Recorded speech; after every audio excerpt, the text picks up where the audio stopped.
বর্তমান সময়ে সবচেয়ে বহুল পরিচিত একটি সফটওয়্যারের নাম হচ্ছে চ্যাটজিপিটি, যাকে আমরা সংক্ষেপে বলে থাকি এআই। আজকের ভিডিওতে আমরা জানবো কেন চ্যাটজিপিটি তৈরি করা হয়েছিল এবং এর বুদ্ধিমত্তা ও এর ইতিহাস। চলুন ভিডিওটি শুরু করা যাক। মূলত চ্যাটজিপিটি হচ্ছে একটা আর্টিফিশিয়াল ইন্টেলিজেন্স এআই বা কৃত্রিম বুদ্ধিমত্তা ভিত্তিক কথোপনকারী চ্যাটবট।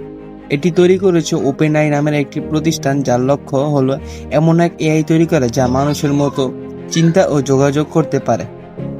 এখন আমরা আসি চ্যাটজিপিটি কিভাবে কাজ করে থাকে। চ্যাটজিপিটি কাজ করে থাকে মূলত একটি বিশেষ প্রযুক্তির মাধ্যমে, যার নাম হলো ট্রান্সফর্মার আর্কিটেকচার। এই মডেলটি বিশাল পরিমাণ তথ্য থেকে শেখে, যেমন বই, প্রবন্ধ, ওয়েবসাইট, খবর, সামাজিক যোগাযোগের মাধ্যমে লেখা প্রায় শত শত কোটি শব্দের ডেটা। এই শেখার প্রক্রিয়াকে বলে প্রি ট্রেনিং। এরপর এটি মানুষের দেওয়া প্রশ্ন, আলোচনা, নির্দেশনা থেকে ফাইন টার্নিং এর মাধ্যমে আরও নির্ভুলভাবে প্রশ্নের উত্তর দিতে শিখে।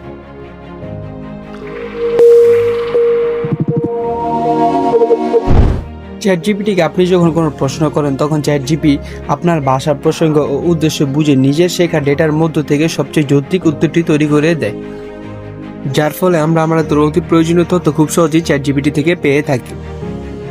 চ্যাটজিপিটি তৈরি করেছে ওপেনআই নামের একটি আমেরিকান প্রতিষ্ঠান। 2018 সালের প্রথম ওপেনআই কোম্পানি প্রকাশ করে তাদের প্রথম মডেল GPT-1। এটি তখন আকারে ছিল খুব ছোট, প্রায় 117 মিলিয়ন প্যারামিটার ব্যবহার করা হয়েছিল এর মাধ্যমে।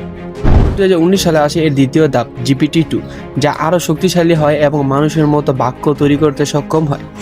তবে তখন ওপেনআই সংস্থা এটিকে পুরোপুরি প্রকাশ করেনি, কারণ তারা তখন ভয়ে ছিল এটি ভুল তথ্য বা বিভ্রান্ত ছড়াতে ব্যবহার হতে পারে। তারপর আসে তৃতীয় ধাপ ChatGPT-3, যা 175 বিলিয়ন প্যারামিটার সহ। এটি ছিল ওপেনআই কোম্পানির জন্য একটি বিশাল সাফল্য। এই মডেল দিয়েই তৈরি করা হয় চ্যাটজিপিটি, যা 2022 সালের 30 নভেম্বর জনসাধারণের জন্য উন্মুক্ত করা হয়। মাত্র কয়েকদিনের মধ্যে এই GPT-3 মডেল এর চ্যাটজিপিটি পুরো ইন্টারনেট কাঁপিয়ে দেয়।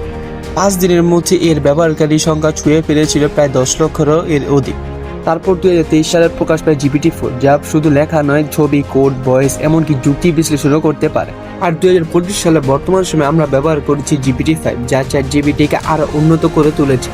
এখন প্রশ্ন হচ্ছে, চ্যাটজিপিটি আমাদের জীবনে কিভাবে সহায়তা করছে? বর্তমানে চ্যাটজিপিটি শুধু কথোপনকারী টুলই নয়, এটি আমাদের জীবনের অনেক ক্ষেত্রে সহায়তাও করছে, যেমন শিক্ষা থেকে শুরু করে ব্যবসা বাণিজ্য, প্রোগ্রামিং সহ আমাদের দৈনন্দিন জীবনের বিভিন্ন প্রশ্নের উত্তরও দিয়ে থাকছে এই চ্যাটজিপিটি।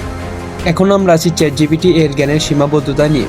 যদিও চ্যাটজিপিটি অনেক কিছু করতে পারে, তবুও এর কিছু সীমাবদ্ধতা রয়েছে। যেমন 1, এটি কখনো কখনো ভুল তথ্যও দিতে পারে। তারপর 2, চ্যাটজিপিটি এর উত্তর সবসময় আপডেটেড নাও হতে পারে, যদিও GPT-5 এখন ওয়েব থেকে তথ্য নিতে পারে। তারপর 3, চ্যাটজিপিটি মানুষের আবেগকে পুরোপুরি বুঝতে পারে না, কেবল অনুমান করতে পারে। তারপর আসি নাম্বার 4, কখনো কখনো চ্যাটজিপিটি অতিরিক্ত আত্মবিশ্বাসী হয়ে ভুল উত্তরও দিয়ে থাকে। তবে ওপেনআই কোম্পানি এর ভুলগুলি নিয়মিতভাবে ঠিক করছে।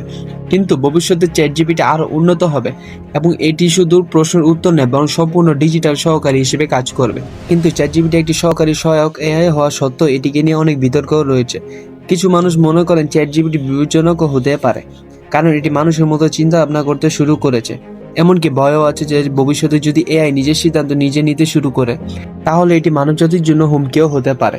তবে ওপেনআই ও অন্যান্য গবেষকরা বলেছে, এআই এর উন্নয়ন নিয়ন্ত্রণভাবে করলে তা মানুষের জন্য আশীর্বাদ হবে, অভিশাপ নয়। বর্তমানে চ্যাটজিপিটি শুধু একটি সফটওয়্যারই নয়, এটি একটি নতুন প্রযুক্তির বিপ্লব। মানুষ এখন এমন যুগে প্রবেশ করেছে যেখানে মানুষ এবং মেশিন একসাথে চিন্তা করতে পারে। হয়তো কোনোদিন চ্যাটজিপিটি আমাদের জীবনে একটি অপরিহার্য অংশ হয়ে উঠবে, যেভাবে একসময় মোবাইল ফোনও হয়ে উঠেছিল। তো বন্ধুরা, যদি ভিডিওটি ভালো লেগে থাকে তাহলে ভিডিওটির মধ্যে একটি লাইক এবং চ্যানেলটিকে অবশ্যই সাবস্ক্রাইব করে দিবেন। ধন্যবাদ।